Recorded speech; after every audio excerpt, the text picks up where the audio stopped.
इस वीडियो में हम लोग देखेंगे क्लास 7th साइंस की बुक का चैप्टर 9 सॉइल। तो soil is the most important natural resource. Soil यानी कि मिट्टी सबसे बहुत ही ज़्यादा इम्पॉर्टेंट नेचुरल रिसोर्स है। नेचुरल रिसोर्स का मतलब होता है जो चीज़ हमें नेचर से, हमें अपने एनवायरनमेंट से मिलती है, उसको हम लोग नेचुरल रिसोर्स कहते हैं। तो जो सॉइल है, मिट्टी है, वो काफ़ी ज़्यादा इंपॉर्टेंट नेचुरल रिसोर्स है। It provides anchorage to plants and supplies water and minerals and nutritions. तो मतलब जो पेड़ हैं वो कहाँ पर उगते हैं, वो तो मिट्टी में ही उगते हैं। तो मिट्टी जो है ना वो बहुत ही इंपॉर्टेंट होती है पेड़ों के उगने के लिए। मिट्टी ही नहीं होगी तो कहाँ पर उगेंगे, है ना। तो एंकरेज प्रोवाइड करती है, मतलब सहारा प्रोवाइड करती है। It is the home for many organisms. काफ़ी सारे ऑर्गेनिज्म, जीव जंतु मिट्टी पर रहते हैं। हमारे घर भी तो मिट्टी पर ही बने होते हैं। Soil is essential for agriculture. Agriculture के लिए, खेती बाड़ी के लिए मिट्टी बहुत ज़्यादा ज़रूरी है। एग्रीकल्चर की वजह से हमें खाना मिलता है, कपड़े मिलते हैं, रहने की जगह मिलती है। Soil is thus an inseparable part of our life. तो मिट्टी जो है हमारी ज़िंदगी का बहुत ही एक इम्पॉर्टेंट पार्ट है। Earthly fragrance of soil after the first rain is always refreshing. तो जो मिट्टी की खुशबू आती है जब पहली बारिश होती है तो वो कितनी ज़्यादा अच्छी लगती है ना। तो अब देखिए सॉइल टीमिंग विथ लाइफ। तो सॉइल किस तरीके से हमारी ज़िंदगी से जुड़ी हुई है। One day during rainy season Paheli and Boojho observed an earthworm coming out of the soil. तो एक दिन पहेली और बूजो ने देखा कि एक अर्थवर्म कीड़ा होता है वो मिट्टी में से निकल के आ रहा है। पहेली ने सोचा कि क्या दूसरे ऑर्गेनिजम्स भी मिट्टी में रहते होंगे। तो इन लोगों ने थोड़ा सा एक्सपेरिमेंट टाइप का किया, मिट्टी वगैरह खुद ही केयरफुली एग्जामिन किया तो देखा कि काफ़ी सारे जीव जंतु, काफ़ी सारे जानवर मिट्टी में रहते हैं। Soil profile. अब सॉइल प्रोफाइल क्या होती है। Soil is composed of distinct layer. मतलब जो सॉइल होती है ना मिट्टी में, जैसे कि ये सपोज करिए मिट्टी है, मिट्टी में अलग अलग लेयर्स होती है। Soil is composed of distinct layers perform, ठीक है। अब हमें लेयर्स यहाँ पे दिखेंगी, इसमें यहाँ पे देखिए आपने क्या किया है परफॉर्म। अगर एक्टिविटी हम लोग देखें, टेक अ लिटिल सॉइल, थोड़ी सी हम लोग को मिट्टी ले लेनी है। Break the clumps with your hand to powder it. मिट्टी लेनी है और फिर जो उसमें गांठें सी पड़ी होती है ना उसको अपने हाथ से तोड़ लीजिए। Now take a glass tumbler, मतलब एक कांच का ग्लास लेना है आपको और उसको 3/4 पानी से भर देना है। फिर and then add handful of soil in it. पहले तो आप लोगों को क्या लेनी है, मड टाइप की मिट्टी लेनी है। जो वो होती है ना, जो एक तो सॉइल होती है, सॉइल रेत टाइप का होता है, और मिट्टी होती है थोड़ी जो येलो येलो कलर की होती है। Stir it well with a stick to dissolve the soil. ठीक है, तो हम लोग को क्या करना है, पानी लिया, फिर हम लोगों ने पानी में क्या कर दिया, मिट्टी मिला दी। Let it stand undisturbed for some time, afterward observe it. ठीक है, पहले आपने मिट्टी मिला दी थी। सबसे पहले आप लोगों ने क्या किया था, सबसे पहले आपने सॉइल ली थी, ठीक है, उसके क्लम्प्स किए थे, मतलब मिट्टी ली थी और उसको तोड़ लिया था। फिर आपने एक ग्लास में पानी लिया था, उस ग्लास में मिट्टी डाल दी थी, फिर आपने उसको ऐसे ही छोड़ दिया। तो आप देखेंगे कि कई सारी लेयर्स बन जाती हैं उस मिट्टी में। सबसे नीचे जो कंकड़ पत्थर होते हैं वो चले जाते हैं, फिर जो रेत जैसा होता है वो आ जाती है, फिर मिट्टी में ही क्ले भी होती है। क्ले जो होता है ना वो थोड़ा चिपचिपी सी मिट्टी होती है, वो उसके ऊपर आ जाती है, फिर पानी आ जाता है, और फिर वो जो उसमें पत्ते और ये सब चीज़ें होती है ना, कीड़े मकोड़े, ये सब उसके और ऊपर आ जाते हैं। तो ये अलग अलग लेयर्स होती हैं सॉइल की। तो हम लोग को the rotting dead animals in the soil is called humus. तो जो रॉटिंग डेड एनिमल्स हो गए या लीफ हो गई प्लांट्स की, ये सारे के सारे मिल करके ह्यूमस बनाते हैं। ह्यूमस क्या होता है, जो पत्तियाँ और कीड़े जो होते हैं जो सड़ रहे होते हैं मिट्टी में, वो ह्यूमस होते हैं, वो न्यूट्रिएंट्स प्रोवाइड करते हैं मिट्टी को। You probably know that soil is formed by breaking down of rocks by the action of wind, water, climate. तो मिट्टी कैसे बनती है, सॉइल कैसे बनती है। तो जो रॉक्स होते हैं ना, बड़े बड़े पत्थर होते हैं, मेनली जो पहाड़ों से आते हैं वो पत्थर, जब हवा की वजह से, पानी की वजह से, हमारे एनवायरमेंटल कंडीशंस की वजह से जब वो टूट जाते हैं तो उससे मिट्टी बनती है, और इस प्रोसेस को हम लोग वेदरिंग कहते हैं। तो दिस इज़ इम्पॉर्टेंट। ह्यूमस भी इम्पॉर्टेंट है कि rotting dead matter in the soil is called humus. तो रॉटिंग डेड मैटर जो होता है उसको हम ह्यूमस कहते हैं। वेदरिंग किसे कहते हैं, ब्रेकिंग ऑफ रॉक्स, रॉक्स का टूट जाना।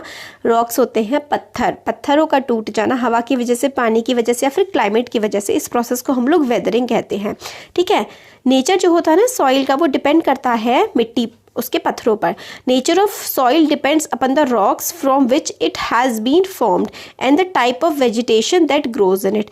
तो जो सॉइल का नेचर होता है ना वो डिपेंड करता है कि किस तरीके के वहाँ पे रॉक्स होंगे, क्योंकि उस रॉक से ही तो वहाँ की सॉइल बनेगी। तो जिस तरीके की सॉइल होगी उसी तरीके के वहाँ पर पेड़ उगेंगे, है ना।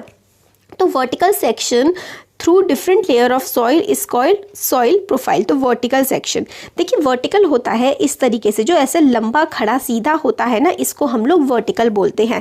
तो जो वर्टिकल सेक्शन होता है ना, उसमें सॉइल में कई कई अलग अलग टाइप की सॉइल मिलती है, उसको हम लोग सॉइल प्रोफाइल कहते हैं। अभी हम देखेंगे। ईच लेयर डिफर्स इन फील, टेक्सचर। टेक्सचर मतलब हर जो लेयर होती है ना, वो अलग अलग सी होती है। कोई रेतीली होती है, कोई पथरीली होती है, तो कोई चिकनी होती है ना। तो सॉइल प्रोफाइल में सॉइल का टेक्सचर चेंज होता रहता है, उसका कलर भी चेंज होता है मिट्टी का, उसकी डेप्थ गहराई के हिसाब से, केमिकल कंपोजिशन के हिसाब से। तो layers are referred to as horizons. तो इन जो लेयर्स होती है ना, जो हॉरिजॉन्टल लेयर्स होती हैं, ये सॉइल प्रोफाइल है और आपके एग्जाम के लिए ना काफ़ी ज़्यादा इंपॉर्टेंट है। तो ये है सॉइल प्रोफाइल। तो ये जो सॉइल प्रोफाइल है ना, इसमें देखिए क्या क्या है, कितने सारे हॉरिजन्स है। सबसे ऊपर वाला जो है, सबसे टॉप वाला है, इसको हम लोग ए हॉरिजन बोलते हैं, जिस पर हमारे पेड़ पौधे उगते हैं। इसके नीचे जो है ना, इसके नीचे वाला जो आता है, इसको हम लोग बी हॉरिजन बोलते हैं। और उसके नीचे जो है, उसमें और बड़े थोड़े कंकड़ पत्थर होते हैं। और सबसे बड़ी नीचे होती है बेड रॉक। ये जो बेड रॉक होती है ना, इसी से ही तो ऊपर की जो रॉक्स है टूट टूट करके बनी हुई होती हैं। तो देखिए, और इन पूरे के पूरे इलाकों को, ये जो पूरा का पूरा है, अलग अलग जो लेयर्स में बटा हुआ है, इन लेयर्स को हम लोग क्या बोलते हैं? इन सारी की सारी लेयर्स को ना हम लोग हॉरिजन बोलते हैं। तो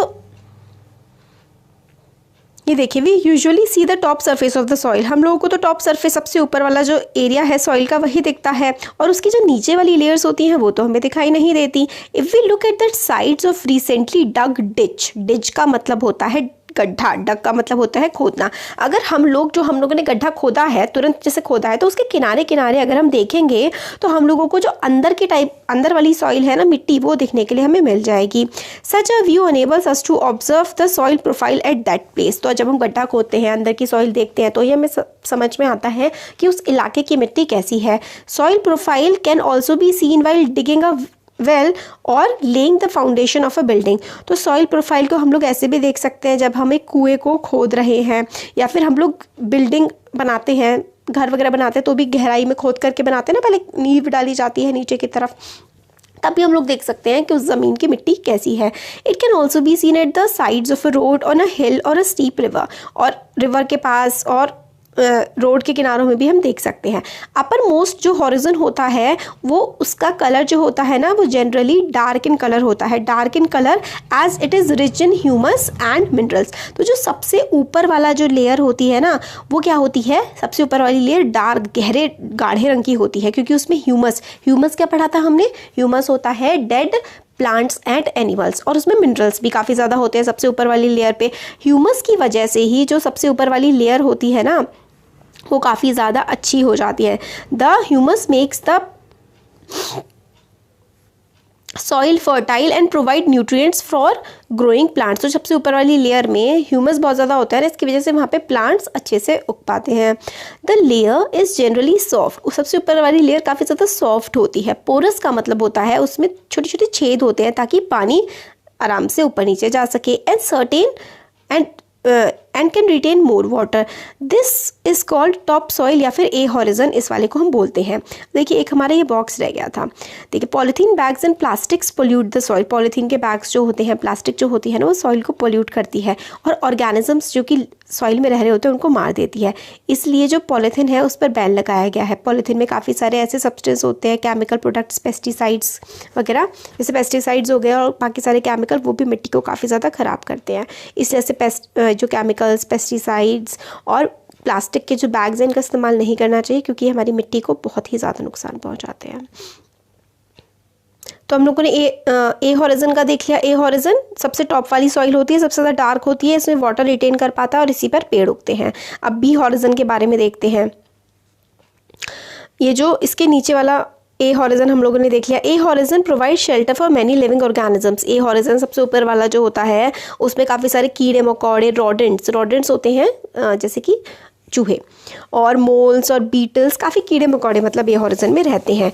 the roots of small plants are embedded entirely in the top soil. और जो छोटे छोटे प्लांट्स होते हैं ना, उनके रूट्स तो सिर्फ और सिर्फ टॉप सॉइल में ही होती है।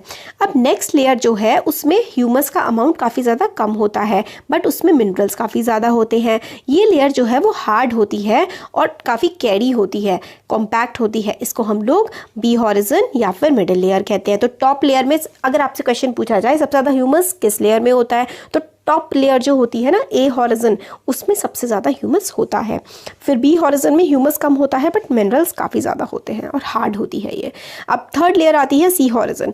C horizon which is made up of small lumps of rocks with cracks and crevices. तो सी हॉरिजन जो है उसमें लम्प्स होते हैं, रॉक्स के टुकड़े टुकड़े होते हैं और क्रैक्स होते हैं छोटे छोटे, ठीक है। Below this layer is bed rock. तो जो सी हॉरिजन था उसके नीचे क्या होती है, बेड रॉक होती है, which is hard and is difficult to dig with a spade. और काफ़ी ज़्यादा जो बेड रॉक होती है ना, जिससे पूरी की पूरी रॉक बन करके आई होती है ऊपर, वो काफ़ी ज़्यादा हार्ड होती है और उसको खोदना भी मुश्किल होता है स्पेड से, कुल्हाड़ी वगैरह से। अब आती है सॉइल टाइप्स। सॉइल जो है कई सारे टाइप्स की होती है। As you know weathering, weathering का मतलब होता है सॉइल का, मतलब जो रॉक होती है ना, रॉक का टूट करके मिट्टी बन जाना वेदरिंग होता है। Weathering of rocks produces small particles of various materials. जो रॉक्स की वेदरिंग होती है वो छोटे छोटे पार्टिकल्स प्रोड्यूस कर देती है। These include sand and clay. तो पत्थर टूटने के बाद कभी सैंड बनती है तो क्ले भी बनती है। Relative amount of sand and clay depends upon the rock from which the particles are formed. तो कितनी रॉक बनेगी, कितनी क्ले बनेगी, ये डिपेंड करता है उस पत्थर पर जिससे टूट करके ये बनी है। Mixture of rock particles and humus is called soil. This is important. अब आपसे पूछा जाए कि व्हाट इज सॉइल, तो आप बताएंगे कि रॉक पार्टिकल्स जो होते हैं, पत्थर के छोटे छोटे पार्टिकल्स, और ह्यूमस का जो मिक्सचर होता है उसी को हम लोग मिट्टी कहते हैं। लिविंग ऑर्गेनिजम्स जैसे कि बैक्टीरिया, प्लांट की रूट्स, अर्थवर्म्स, ये भी इंपॉर्टेंट पार्ट होते हैं सॉइल का। Soil is classified on the basis of proportion of particles of various sizes. Soil को हम लोग क्लासीफाई कर सकते हैं अलग अलग पार्टिकल्स जो कि सॉइल में प्रेजेंट होते हैं उसके हिसाब से। मतलब किस टाइप की सॉइल होगी उसको हम कैसे डिफाइन करेंगे, उसमें क्या क्या मिलता है उससे। तो soil contain greater proportion of big particles, it is called Sandy soil. तो अगर ऐसी मिट्टी है जिसमें आप लोगों को एक एक एक एक दाना अलग अलग दिख रहा है मिट्टी का, तो इस तरीके की मिट्टी जो होती है उसको हम लोग सैंडी सॉइल कहते हैं। अगर प्रोपोर्शन जो है सॉइल का वो फाइन पार्टिकल्स है is relatively higher then it is called clayey soil. तो और अगर क्ले जैसा है, ठीक है, मतलब एक दूसरे से जुड़े हुए हैं, आपको उसके पार्टिकल अलग अलग नहीं दिख रहे हैं, तो इस तरीके की मिट्टी क्लेली सॉइल होती है। If amount of large and fine particle is about the same then it is loamy. तो देखिए क्या क्या देखा हमने, सैंडी थी तो पार्टिकल का साइज जो था ना वो बड़ा था। पार्टिकल का साइज जो है if the proportion of fine particles is relatively higher then it is called clayey soil. और अगर पार्टिकल्स बहुत छोटे हैं तो क्लेली सॉइल, और अगर पार्टिकल छोटे भी उतने ही हैं जितने बड़े हैं तो उसको हम लोमी सॉइल बोलते हैं। लोमी सॉइल जैसे क्लेली और सैंडी का मिक्सचर टाइप्स होती है। Thus the soil can be classified as sandy, clayey and loamy. तो सॉइल 3 टाइप की होती है, सैंडी जिसके पार्टिकल्स बड़े होते हैं, क्लेली जिसके पार्टिकल्स बहुत नन्हे और पास होते हैं, और जो लोमी होती है उसमें कुछ पार्टिकल बड़े तो कुछ छोटे होते हैं। अब the size of particle in a soil has an influence on it's property. अब जो साइज़ होता है सॉइल के पार्टिकल्स का वो उसकी प्रॉपर्टीज़ पे असर डालेगा कि नहीं डालेगा, ज़रूर डालेगा उसकी प्रॉपर्टीज़ पे असर। बड़े होगी तो कुछ अलग टाइप की सॉइल बन जाएगी, है ना, छोटी होगी तो अलग। तो sand particles are quite large. अगर सैंड पार्टिकल्स जो हैं वो बड़े बड़े होते हैं, they can not fit close together, तो वो पास नहीं रह सकते। So there are large spaces between them. वो बड़े होते हैं, दूर होते हैं एक दूसरे से, तो उनके बीच में काफ़ी सारा स्पेस होता है। These spaces are filled with air. और ये जो स्पेस होता है ना अलग अलग पार्टिकल्स का, ये हवा भर देती है। We say that sand is well aerated. तो मतलब जो सैंडी सॉइल होती है ना, सैंडी सॉइल जिसमें ये जो बड़े बड़े पार्टिकल्स होते हैं वो काफ़ी वेल एरिएटेड होती है क्योंकि उनके बीच में हवा होती है। Water can drain quickly through the process between the sand particles. और पानी जो है ना, सैंड के पार्टिकल्स क्योंकि दूर होते हैं तो पानी आता है और फटाफट वहाँ से निकल जाता है। तो ये जो सॉइल होती है ना, ये काफ़ी हल्की होती है, एरिएटेड होती है एंड रादर ड्राई, और सूखी रहती है क्योंकि पानी उसमें आएगा तो पार्टिकल के बीच में सॉरी एकदम निकल जाएगा। तो ये जो सैंडी सॉइल होती है ना, ये सूखे इलाकों में हमें देखने के लिए मिलती है। Clay particles being much smaller. Clay particles बहुत ही छोटे होते हैं, और बहुत ही ज़्यादा पास, जैसे ऐसे छोटे हैं बट एक दूसरे से बिल्कुल चिपके पड़े हैं। Leaving little space for air, तो हवा इनके बीच में नहीं घुस पाती। Unlike Sandy soil water can be held in between tiny gaps between the particles of clay. अब छोटे छोटे सा गैप होता है, बहुत ही थोड़ा थोड़ा, तो पानी इनके बीच में फंस जाता है। तो क्लेली सॉइल जो होती है उसमें हवा कम होती है, बट उसमें पानी अच्छा खासा हमें देखने के लिए मिल जाता है। Best top soil for growing plants is loam. तो लोमी सॉइल सबसे ज़्यादा अच्छी होती है हम लोगों को प्लांट उगाने के लिए, क्योंकि ये सैंड का मिक्सचर होती है, क्लेली और सैंडी सॉइल का मिक्सचर होती है लोमी, है ना। तो loamy soil is a mixture of sand, clay and other type of soil particle known as silt. और इसमें लोमी में सिल्ट भी होता है, सैंड, क्ले और सिल्ट होता है लोमी सॉइल में। Silt occurs as a deposit in river beds. तो सिल्ट कहाँ पर हमें मिलता है? नदियों के किनारे पर हमें मिलता है।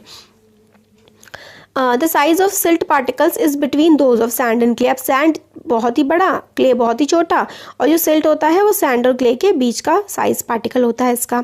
Loamy soil also has humus in it. Loamy soil जो होती है वो उसमें ह्यूमस भी होता है। It has right water holding capacity for the growth of plant. और इसकी जो बिल्कुल अच्छी वाटर कैपेसिटी होती है, आराम से इसमें इतना पानी रह जाता है जिससे हम लोग अच्छी खासी फसल उगा सकें। तो हमने देखा ना कि जो लोमी सॉइल है वो एक तरह से मिक्सचर है दोनों का, सैंड का और क्लेली सॉइल का। तो ये काफ़ी ज़्यादा अच्छी सॉइल होती है, इसमें सैंड, क्ले और सिल्ट होती है। और सबसे बढ़िया ये सॉइल होती है पेड़ उगाने के लिए। इसमें अच्छा खासा ह्यूमस भी होता है और वाटर भी इसमें अच्छे से रह जाता है। जो ह्यूमस और वाटर दोनों के दोनों प्लांट की ग्रोथ के लिए काफ़ी ज़्यादा इंपॉर्टेंट होते हैं और दोनों के दोनों लोमी सॉइल में प्रेजेंट होते हैं। तो अब ये हमने इसमें देख लिया। अब प्रॉपर्टीज़ देख लेते हैं कि सॉइल की क्या क्या प्रॉपर्टीज़ होती हैं। तो देखते हैं percolation rate of water in the soil. Percolation rate का मतलब होता है कि कितनी स्पीड से पानी मिट्टी में जा रहा है। पहली और पूजो ने मार्क करे थे, देखिए इसमें ये बताया गया है कि पहली पूजो ने क्या किया कि मार्क किए 2 डिफरेंट स्क्वायर्स ऑफ 5, मतलब 2 स्क्वायर लिए उन्होंने, ठीक है। One on the floor of the kitchen and the other on the कच्चा रोड। तो एक उन्होंने क्या किया, अपनी किचन के फ्लोर पे रख दिया और एक कच्ची रोड पर रख दिया। They fill 2 bottles of the same size with water. अब 2 बॉटल्स भी ली उन्होंने और उन दोनों बॉटल्स में उन्होंने पानी भर दिया। They emptied the water from the bottles on one each at the same time in the 2 squares. तो जो स्क्वायर्स उन्होंने 2 लिए थे ना, दोनों के दोनों उन्होंने क्या किया, पानी से भर दिए। और एक तो किचन के फ्लोर पे रखा था और एक कच्ची सड़क पे रखा था। तो उन्होंने ऑब्जर्व किया that water on the floor flowed down and was not absorbed. मतलब कि जो अगर उन्होंने किचन में एक बर्तन में पानी भरा और वो बाहर निकल गया तो वो सूखा नहीं, ना ही एब्जॉर्ब हुआ, वो ऊपर का ऊपर ही पड़ा रहा। कच्ची रोड जो थी उसमें वाटर जो है वो मिट्टी के अंदर चला गया, क्योंकि मिट्टी पानी को अपने अंदर ले लेती है। अब इससे क्या समझ में आया उन्हें? इससे उनको ये समझ में आया कि जो फर्श होता है ना उसका पर्कुलेशन रेट बहुत ज़्यादा कम होता है और जो मिट्टी होती है मिट्टी का पर्कुलेशन रेट काफ़ी ज़्यादा अच्छा होता है।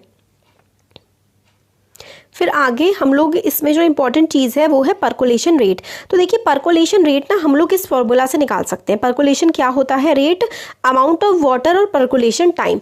मतलब कितना टाइम लगा वाटर को ज़मीन के अंदर जाने के लिए या फिर मिट्टी में एब्जॉर्ब होने के लिए, कितना टाइम उसको लगा, वो उसका पर्कुलेशन रेट होता है। सपोज करिए कि वाटर आपका 200 ml था और उसको टाइम लगा 20 मिनट्स, ठीक है। तो 2 0 से 0 कटा और 2 1 जा 2 10 जा 20, तो 10 मिलीमीटर पर मिनट। तो 10 मिलीलीटर 1 मिनट में पानी जो है वो एब्जॉर्ब हो गया। यही इसमें एक्टिविटी है कि 4 बच्चों का ग्रुप है, उनको अलग अलग पार्ट्स में डिवाइड कर दिया है और सारे बच्चों ने पाइप को जब मिट्टी में डाला एक तो, और उन्होंने टाइम नोटिस किया कि ऊपर जो था पानी कितनी देर में अंदर एब्जॉर्ब हो गया। ये इनकी एक्टिविटी थी। हमने भी यही है, देखिए सिंपल सी चीज़ यही है कि पर्कुलेशन रेट जो है उसको कैलकुलेट करने का फॉर्मूला होता है अमाउंट ऑफ वाटर, आपके पास पानी कितना है, और पर्कुलेशन टाइम। आपने पानी डाल दिया ज़मीन पर और तभी से आपने टाइम नोट करना शुरू करा कि कितनी देर में वो ज़मीन के अंदर एब्जॉर्ब हो रहा है, और वही उसका पर्कुलेशन रेट होता है। Calculate the rate of percolation, ठीक है। तो इस तरीके से हम पर्कुलेशन रेट कैलकुलेट करते हैं। पर्कुलेशन का मतलब है कि कितने टाइम में जो पानी है वो मिट्टी के अंदर एब्जॉर्ब हो जाता है। Next is moisture in soil. Soil जो है मिट्टी है उसमें कितना मॉइस्चर है ये बताना होता है। तो वीडियो काफ़ी बड़ी हो गई है, तो moisture in the soil, absorption of soil by water, ये पूरा का पूरा अच्छे से देखेंगे। सॉइल एंड क्रॉप्स, और ये वाला जो पार्ट है ना पूरा हम लोग देखते हैं नेक्स्ट वीडियो में। कैसा लगा वीडियो ज़रूर बताइए, अच्छा लगा लाइक करिए, चैनल को सब्सक्राइब करिए, अपने फ्रेंड्स के साथ भी शेयर करिए। Thank you.